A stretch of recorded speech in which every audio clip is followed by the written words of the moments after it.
Ladies and gentlemen, please join me in her efforts. She's visited Bangladesh, Zambia, recently returned, as we just heard, from Uruguay, on her first mission with UN Women. Ladies and gentlemen, please join me in welcoming to this stage our co-host and the UN Women's Global Goodwill Ambassador, Emma Watson.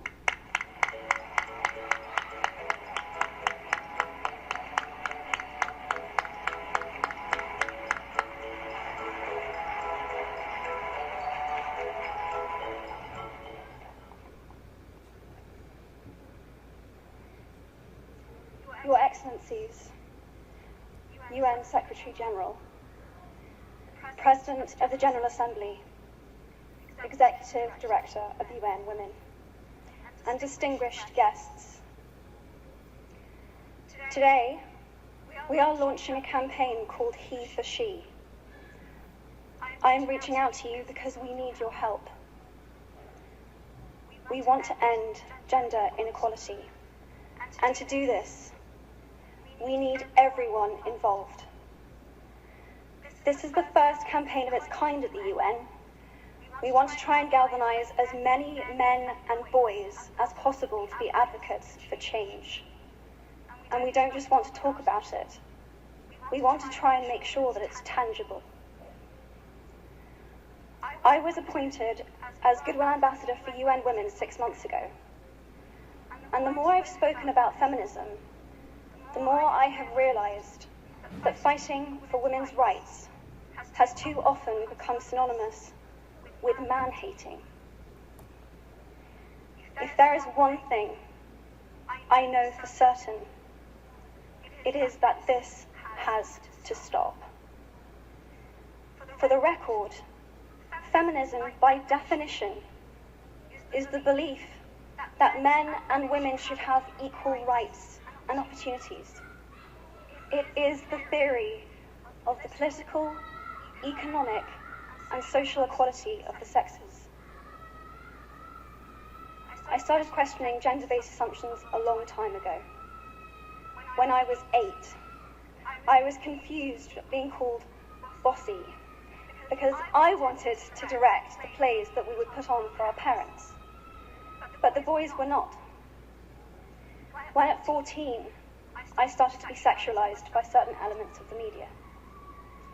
When at 15, my girlfriends started dropping out of their beloved sports teams because they didn't want to appear muscly. When at 18, my male friends were unable to express their feelings. I decided that I was a feminist, and this seemed uncomplicated to me. But my recent research has shown me that feminism has become an unpopular word. Women are choosing not to identify as feminist.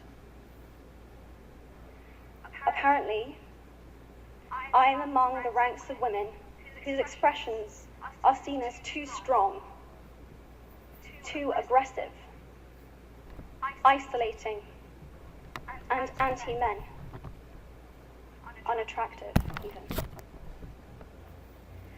Why has the word become such an uncomfortable one? I am from Britain, and I think it is right that I am paid the same as my male counterparts. I think it is right that I should be able to make decisions about my own body. I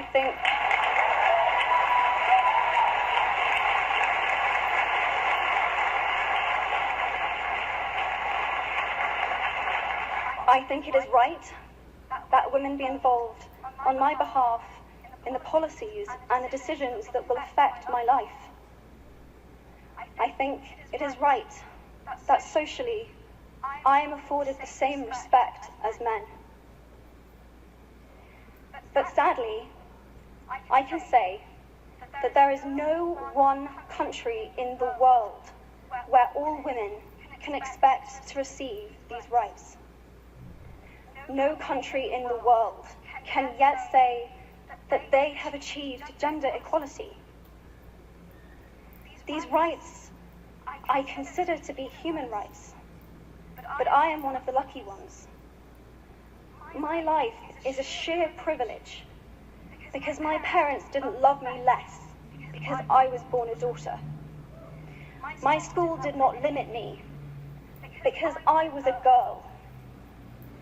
My mentors didn't assume that I would go less far because I might give birth to a child one day. These influences were the gender equality ambassadors that made me who I am today. They may not know it, but they are the inadvertent feminists who are changing the world today. We need more of those. And if you still hate the word, it is not the word that is important. It's the idea and the ambition behind it. Because not all women have received the same rights that I have. In fact, statistically, very few have been. In 1997, Hillary Clinton made a famous speech in Beijing about women's rights. Sadly, many of the things that she wanted to change are still true today. But what stood out for me the most was that less than 30% of the audience were male.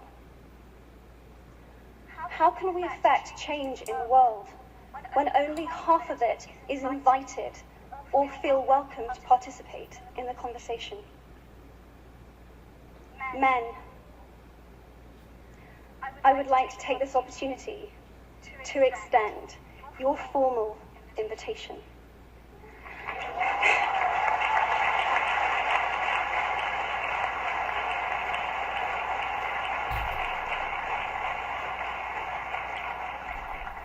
Gender equality is your issue too.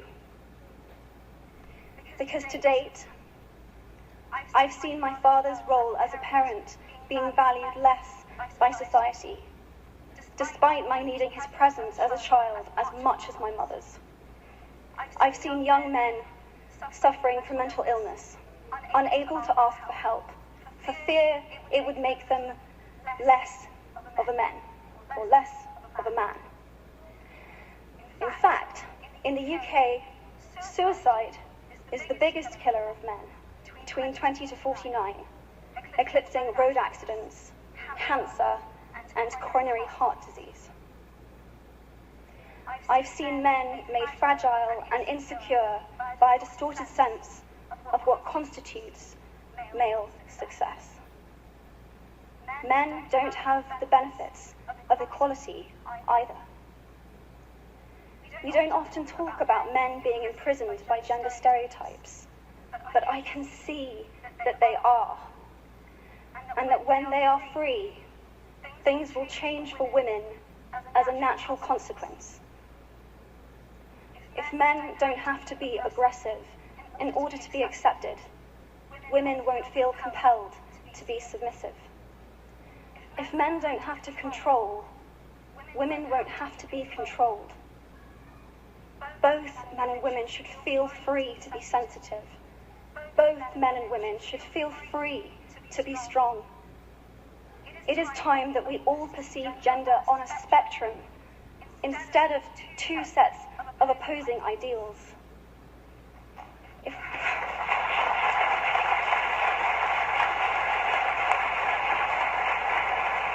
If we stop defining each other by what we are not, and start defining ourselves by who we are, we can all be freer. And this is what HeForShe is about. It's about freedom. I want men to take up this mantle so that their daughters, sisters, and mothers can be free from prejudice, but also so that their sons have permission to be vulnerable and human too. Reclaim those parts of themselves they abandoned, and in doing so, be a more true and complete version of themselves. You might be thinking, who is this Harry Potter girl? And what is she doing speaking at the UN? And it's a really good question. I've been asking myself the same thing. All I know is that I care about this problem, and I want to make it better. And having seen what I've seen, and given the chance, I feel it is my responsibility to say something. Statesman Edmund Burke said, "All that is needed for the forces of evil to triumph is for good men and women to do nothing." In my nervousness for this speech, and in my moments of doubt, I've told myself firmly, if not me, who? If not now, when?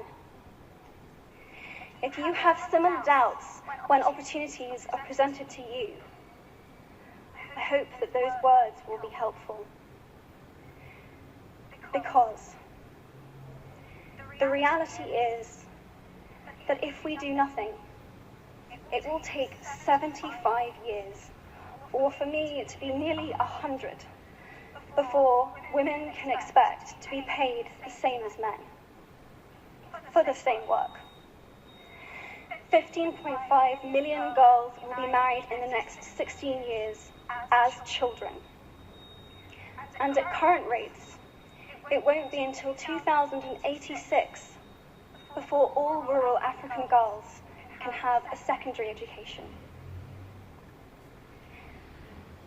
If you believe in equality, you might be one of those inadvertent feminists that I spoke of earlier. And for this, I applaud you. We are struggling for a uniting word, but the good news is that we have a uniting movement. It is called HeForShe. I am inviting you to step forward, to be seen, and to ask yourself, if not me, who? If not now, when? Thank you very, very much.